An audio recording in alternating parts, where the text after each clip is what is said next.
my buddy from. He's known as the man who coined the phrase "football heaven," and is first ballot Pro Football Hall of Famer. But in my household, he's known as Uncle Marshall.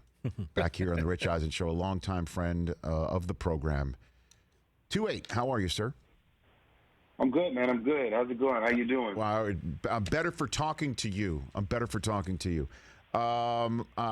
tried to just to bring you up to speed.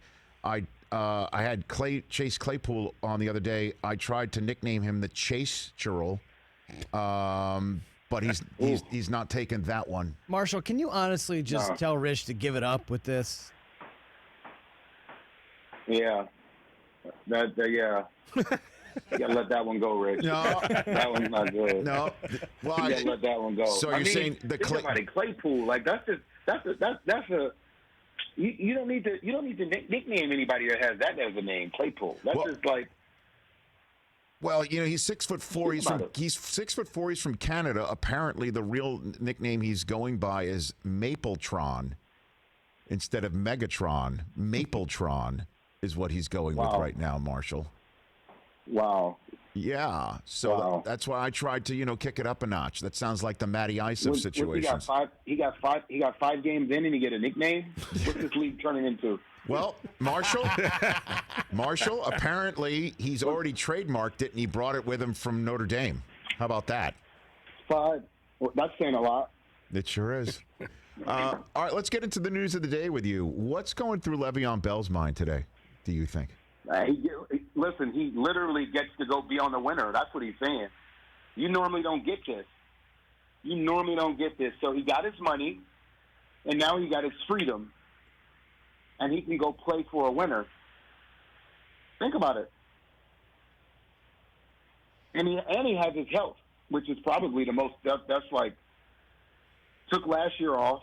Was it last year? Oh no, the year he took off before he left the Steelers. And then last year, he didn't play a lot. And then, what? No preseason. I mean, he's a spring chicken as far as running backs go. Yeah, I mean, it's just, I don't want to go down the Jets wormhole here, but now that he is free and his options, according to Adam Schefter, are the Dolphins, Bills, and Chiefs, which one would you choose, Marshall? Let's see, Dolphins, Bills, and Chiefs. If I'm him, I'm never, ever playing with a suspect quarterback again. So I'm going with the Chiefs. There's no question about the quarterback play. I want to play. Here's the thing. People don't understand how hard it is to be a productive running back when your quarterback is not respected in the league. But when your quarterback is respected and they have to decide, do we keep an extra safety back or not, then you have running holes. You have running room. But when he's not, oh, my God, they have a safety in the box, and the deep safety is like 12 yards back because they don't respect your quarterback. So, obviously, if you're looking at quarterbacks just straight up, it's why wouldn't you choose the Chiefs and Mahomes, especially on top? You love Bieniemy, too. I know that. And, and Eric is a former running back himself, and he's been dialing up all sorts of evil. And personally, I've got my eye on him to hook up with Trevor Lawrence and Green in New York City in 2021, but that's for another day. So I understand that. Let me flip it on its head, which I know you enjoy having that thrown in your direction. Are you saying that Josh Allen is not to be respected, or he's not yet respected? What are you saying about that? I'm saying that in the grand scheme of things, if a defensive coordinator had to decide who was going to beat them, the running game or Josh Allen, they're stopping the running game, and they're going to make Josh Allen make the tough throws. That's what I'm saying. And what about the concept that Edwards-Helaire is sitting there and they drafted him first overall? Why do you think the Chiefs would be interested in Bell and what he would have to suss out there before he jumped on board, Marshall Faulk? Well, it's not what Clyde can and cannot do. It's like, hold on, wait, think about this. You have Tyreek Hill, you have Watkins, I mean, how many weapons? You can't have enough weapons. If you can get him on the cheap, if you can get Lev Bell on the cheap, why not? Do you think this means something that the Chiefs have seen in Edwards-Helaire and that he's not yet ready to be the bell cow for this team? And no. What do you think it is not there? Not at all. Okay. Not at all. Not at all. What this means is you have an opportunity to add a Le'Veon Bell to the arsenal of what you have in an offense. That's it. It has nothing to do. The question is, chemistry-wise, is their leadership within the locker room enough that Lev Bell is going to toe the line? Can he toe the party line? That's what it's all about. What do you think? But when you look at it, if Lev Bell wants to play next year, if he goes to the Chiefs with that high-powered offense and all the things that people have to worry about, he's just another pawn on the chessboard that Andy and Eric get to move around and play with. He doesn't have to worry about being the bell cow. He gets to share the backfield with a young guy. And then next year, after being productive, it's like, okay, now I'm a free agent. I showed you guys I can still play. Because he went from he would be going from one extreme with the Jets where you have no help to the extreme to another extreme with the Chiefs where you have more help than you could ever ask for. From no help. I mean, there's more speed at receiver, right. Tight end. They have everything you could ever want. So then, what are the choices then? I guess one's got no state taxes, and he's probably got a spot in South Beach, and the other one is the Bills. They went knocking on his door. Maybe they were the first ones out of the gate. I mean, then we should expect to see him in Kansas City by the end of the day. Apparently, he's already followed Patrick Mahomes on Twitter. That was noticed last night, Marshall. If here's what I'm gonna say. After leaving Pittsburgh and playing with Roethlisberger, he got a chance to see what it's like to be in the backfield and look at your quarterback and have your quarterback look at you and not know more. It's like, you okay? You okay? Oh, okay. We're in trouble. It's a tough one, Rich. It's a tough one. Oh, my God. You never had that, did you? You never had that, right? Did you ever have that? Hey, man. Been around a long time, Rich. Been around a long time. Raised a lot of guys, man. Raised a lot of guys. No, okay. I've been in that backfield with a lot of guys. It's been their first time. It has not been their first time. But for the most part, what you do is, some people can handle that position when you're there, and you work with guys that's young or guys that they need confirmation that what they see is what they see, and some people can't. I was able to do that. I had to acclimate to do that. Pro Football Hall of Famer Marshall Faulk here on the Rich Eisen Show. Let's get into it on this subject, Marshall. You and I were texting over the weekend, just a couple of hours after Dak had that awful season-ending injury requiring surgery and a 4 to 6 month rehab. I give you the floor on how you think this injury will play out throughout the league with players watching from afar. Yeah, it's I can't imagine that players will be playing on that tender now. It's like, what do you do? And this is it, Rich. This is like it. And I believe, we all believe that Dak is coming back. That's the idea. He'll be back. But if this was it, like, let's just say this was it, and he didn't play another down, my question is, what would Jerry hire him to do? Like, what would he then be? Like, what role would he have with the Cowboys? Or would it just be SOL? Like, what would it be? Like, what Cowboy fan who have one of those $100,000 boxes up there that was upset because he was holding out, waiting to get money and didn't want to play, what deals would they put him in so he can continue to make money? Like, what would they do? How would they look out for his family? That's all I want to know. because they see it. It's a sport and a game to them, but for us, Dak he got a family to take care of. So, what role do you think it would play in terms of players accepting maybe a little bit less than for a long-term contract? Part of the reason why. Well, I think the league. They got to get rid of that. Like I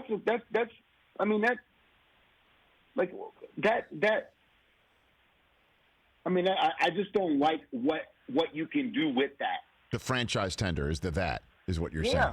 Yeah, and playing on it. What you're exposing to not play what it means, and then when you go and play what you're risking. That's a lot. Have you connected with Zeke since the injury to Dak?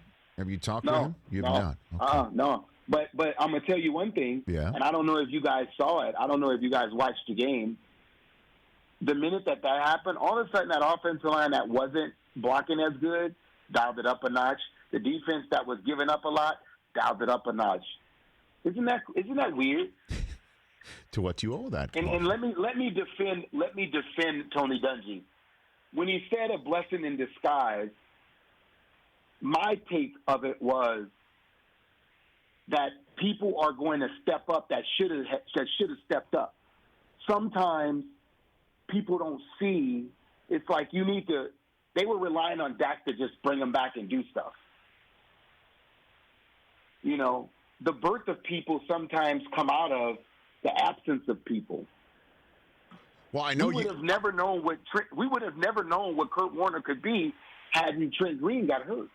And I know you believe that not just because of that, because you said on this show, I think, previewing what you said on game day morning later in the week, or it could be vice versa, when Calvin Johnson suddenly retired on the Lions, you said Matthew Stafford's going to be better, that the offense will be better. And maybe in the similar way that we're seeing Carolina, Richard Sherman said on his podcast with Chris Collinsworth that McCaffrey being out makes Carolina less predictable. So it does. I guess it literally does, Rich. It does. When you take that focus away, I'm telling you who else. Drew Brees and the Saints not having Michael Thomas out there, the relationships. I mean, people don't understand how many balls this dude caught last year. That is unbelievable. It's unbelievable. But it makes the team better when you take away your best player, and now you have to go out and find ways to win. Man, you become a stronger team. Marshall Faulk here on the Rich Eisen Show, and that has been part of the conversation as well, that Brady having a 5-touchdown performance with a hobbled Evans and no Godwin and O.J. Howard being carted off, that it'll come down the road to be better off for the team. You're seeing how without Devontae Adams, how Rodgers is performing. But at some point, though, you do have to put it together to make that Super Bowl run. Do you think the Cowboys can do that with Andy Dalton without Dak, now that you're seeing how maybe the absence makes the heart grow bigger and your game have to be more focused, I guess, on that subject? I think that wide receiver core, the receiving core for the Cowboys, they have to expand their catch radius. Cedric Wilson, man, oh my God! Like I understand people talk about the other guys, but how he has stepped up and stepped into what he is doing for the Cowboys, I just love what he's bringing to the table. But I think collectively as a group, their catch radius has to get wider. Their run after the catch has to get better, because Andy Dalton is a facilitator. He can do certain things. He's not a bring you from behind, win the ball game type guy, but he can help you win games. We've seen that. It was his problem was when you get that $100 million, and we talked about this, Rich. When you get that big contract, and now the components aren't around you that once was that got you that money, can you win with less? He's not that guy. But he can win with the guys that they have because they have a really good nucleus of receivers and backs. That offensive line that used to be the best in the league it's hobbled. It's hobbled. I mean, but I'm gonna tell you, when Dak went down, it was a different offensive line. I got about 2 minutes left here, Marshall. I know you're kind of my Sean Payton whisperer, with him being your, if I'm not mistaken, position coach, right? Back in the day at San Diego State. You've known him a very long time. The Saints are also your childhood team. And Brees, you've known for a very long time. What did you make of what's going on with Michael Thomas and the suggestion that he could be, if we bring it all together, another version of Le'Veon Bell or Antonio Brown, and what's going on there? How would you interpret the Saints, the state of the Saints right now? It's tough, man, because, they're good at keeping things in-house, and Sean handles it, He's really good at that. He's and I'm not saying other teams don't. Just my personal dealings with him and just the conversation, he's a problem solver. He doesn't exacerbate problems. He's going to sit down, and it's like, how do we move this forward and get through this and move past this? And that's what they do. If you look at any and everything issues they've ever had, that's what they've always done, always. So you're thinking this is going to turn out okay? Is that what you're saying? Or? That's what I believe. Okay. I believe it's going to turn out okay. And do you think that the struggles on offense is because of Thomas's absence, or where do you land on the Drew Brees arm strength, I guess, conversation that's been dominating for about a month right now?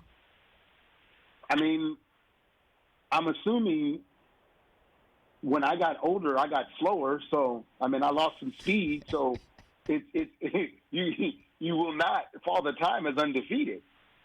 So he can say what he wants. I mean, his arm is not the arm it once was. The question is, can they win with his arm the way it is?